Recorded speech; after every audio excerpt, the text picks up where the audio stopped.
Hello, today we'll talk about whether Robert Baratheon was a good king. I'll examine the positive and the negative aspects of his reign as a king. First, I'll say what I won't be examining.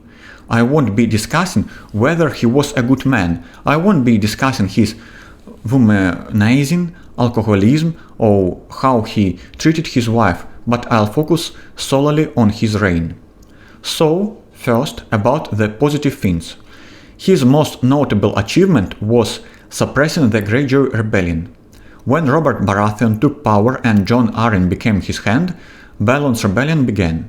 Robert Baratheon quickly suppressed this rebellion, after which he didn't face any major challenges after that. In fact, the fact that Robert Baratheon captured the Iron Throne and won numerous battles, and the fact that they suppressed this rebellion probably gave him colossal authority as a ruler. In other words, he so surprised and amazed his subjects with his outstanding achievement that he no longer needed to reaffirm his authority. He ruled with the unquestioned authority of a conqueror. Robert Baratheon brought the kingdom 17 years of peace, with the exception of a single war with Balon Greyjoy. Baratheon simply conquered everything, so he literally waged no wars of conquest, while Stannis dealt with pirates, and so his reign can be considered a vast period of peace. He didn't wage foreign wars of conquest, which I can only consider a plus. Foreign wars always cost money, burdening people with a military service and taxes, and he simply didn't do that, which already makes him a good king. Robert Baratheon's reign was successful in part because of an alliance of 5 houses. So judge for yourself. Robert was Jon Arryn's ward.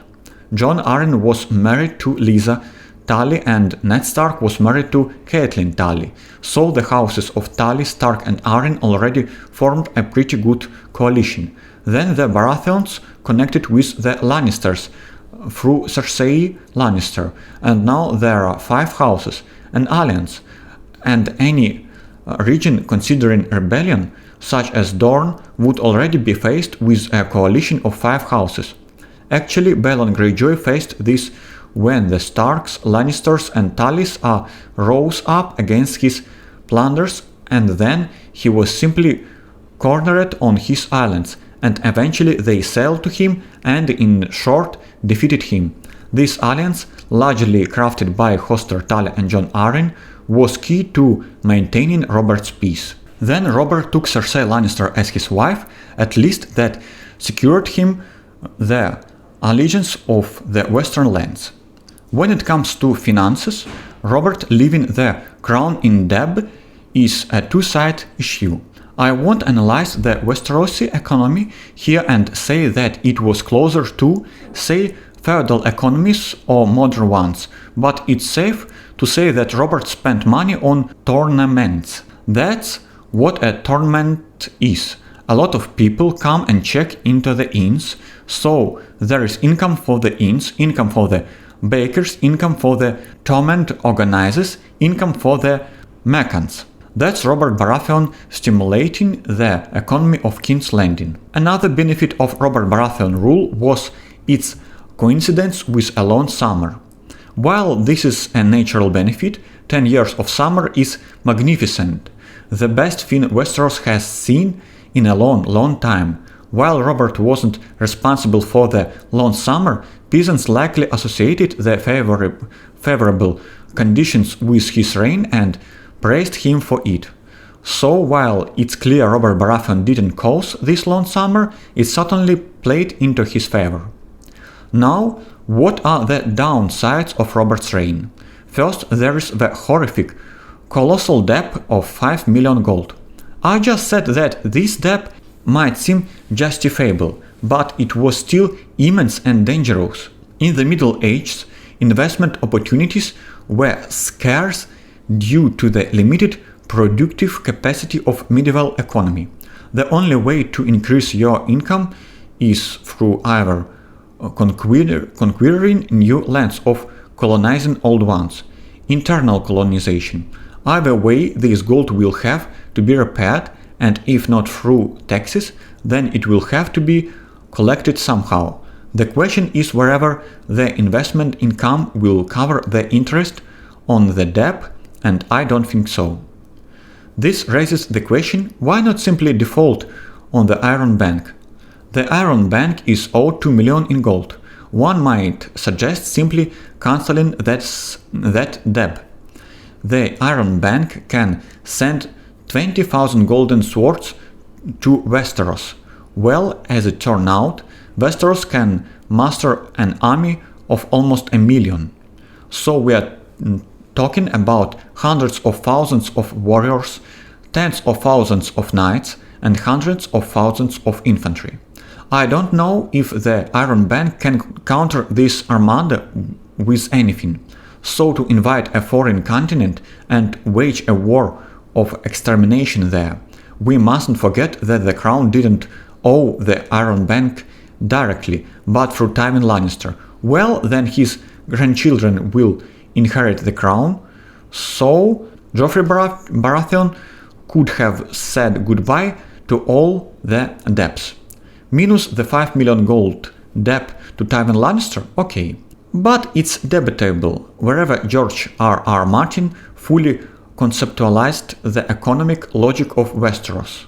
In my opinion, Robert Baratheon's spending would never have been justified on the one hand, but on the other hand, all these debts could easily be written off, and the debts to the Iron Bank could have been avoided, and the Iron Bank would hardly have had any influence over Robert Baratheon. And the Iron Bank would hardly have had any influence over Robert Baratheon.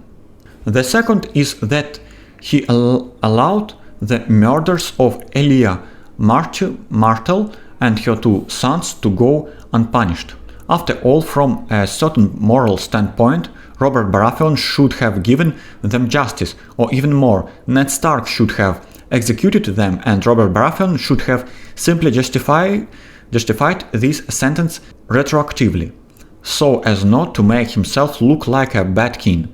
So literally, Ned Stark discovers Armory Lorch and the mountain with the murdered infants, Ned Stark executes them, then Robert Baratheon could have pardoned Ned Stark and sent him away. This is simply, firstly, Robert Baratheon doesn't develop a reputation as an executioner, and secondly, so that child killers don't go unpunished. This isn't about the morality or child murder, but about maintaining a king's public image. Robert Baratheon's greatest mistake was that his children weren't his. He created a succession crisis. We have Joffrey, Myrcella and Tommen, and none of them are legitimate rulers. A king is a state. Westeros is a kingdom ruled by one man, his name is Robbie Bobby, and the kingdom should have passed to his son, and the fact that he didn't provide for a legitimate succession in such a monarchical structure is his colossal mistake. He should have realized at some point that these weren't his children. Otherwise, the people of Westeros are at a loss. Is Tommen a bastard or not? Is Joffrey a bastard or not? Had he ensured a clear and legitimate line of succession, Stannis and Renly would have had no reason to claim the throne.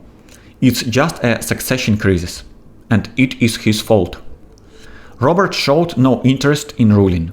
That's also a drawback. So if you conquer a kingdom, you have to govern it. You have certain responsibilities that Robert Baratheon didn't fulfill. Take the case of Janos Slynt, for example. Janos was caught taking bribes. This means Janos shouldn't have been removed from office and replaced by more competent officials. The fact that Robert didn't do this speaks poorly of Robert Baratheon himself. He should have removed Janos.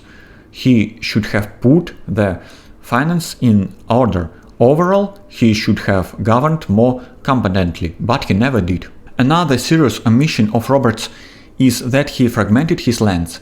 By the end of rebellion, Robert controlled Storm's End and King's Landing, while Stannis captured Dragonstone on his behalf. Afterwards, he fragmented his domain by distributing lands to others. I believe he should not have done this. He should not have granted any lands to either Renly or Stannis. He could have appointed Stannis as master of ships and Renly as master of laws, and he should have kept all these lands for himself and given them in one piece to his heir, Joffrey Baratheon. It's just that when the rebellion began, the rebellion of both Stannis and Renly, it turned out that Tywin the Lannister will have to wage war based on the Westerlands and the royal domain. And it's all. As a result, Dragonstone became a separate territory, as did the Stormlands. It would be a different matter if all the Stormlands and their lords, all the lords of Dragonstone, had personally sworn to Joffrey. Then Stannis would have appeared somewhere and he would have had to reconquer Dragonstone, but Robert effectively handed his brothers the foundations for potential rebellion. Robert should never have given his brothers a resource base for organizing rebellions against his children, under no circumstances. He should have kept all the lands for himself and passed them on in one piece.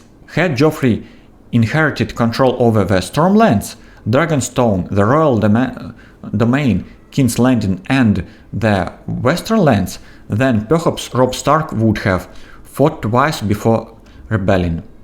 The Lannisters also represent a failure of Robert's judgment, so it's not Robert's problem that he was betrayed. His problem is how he formed his circle. If I were Robert, I would have chosen different people.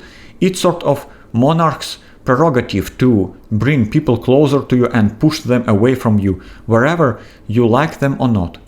Varys was competent, but he served the Mad King, not to the benefit of Robert or his family. Hiring such a man is very dangerous, as experience has shown. Varys knew about Cersei incest, but kept silent.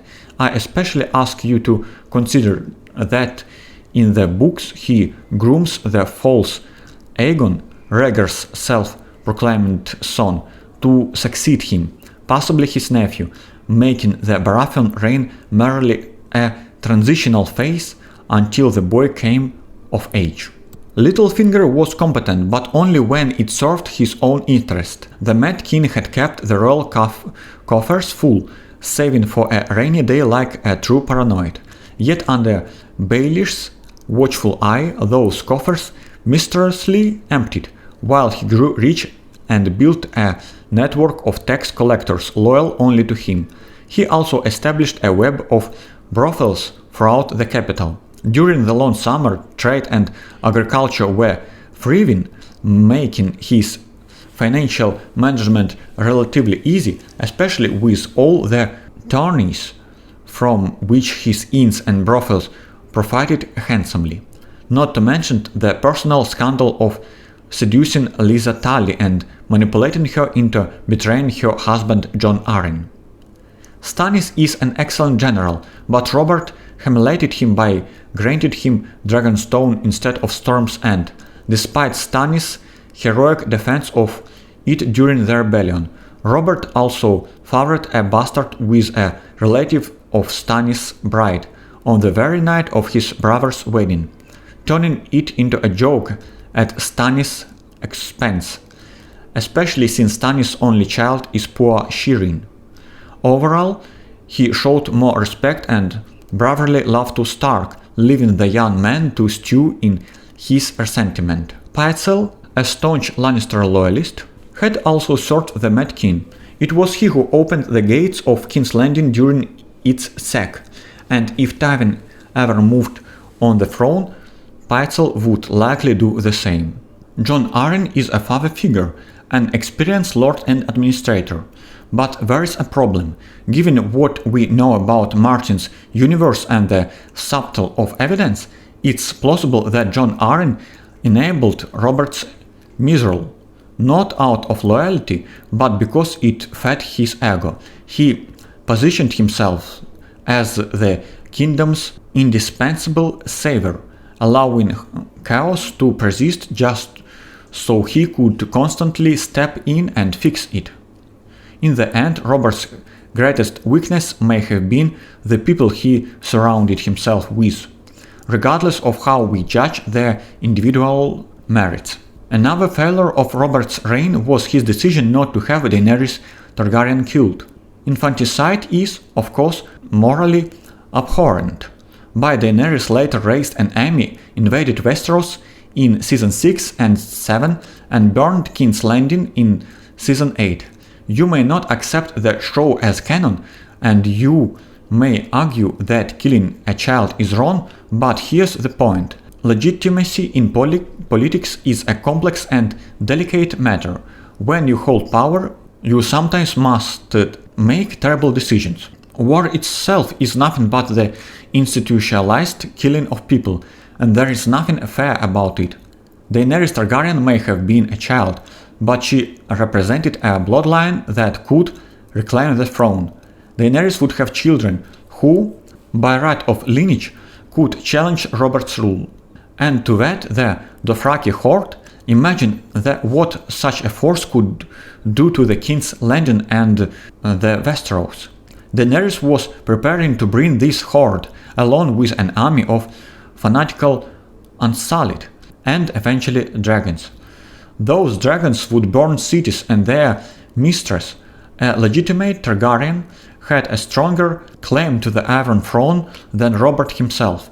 In other words, both Daenerys and her brother Viserys should have been eliminated quietly without public debate, with Ned Stark. So Robert Baratheon's reign appeared successfully, largely because it coincided with the long summer. It's like ruling during a period of high oil prices. Wealth flows easily, and distribution, it makes everyone content. Long summers meant no famine, no harsh winters. Peasants were happy, lords were content, and the realm was at peace. The two major failures of Robert's reign were: first, he created a succession crisis because his supposed children were bastards.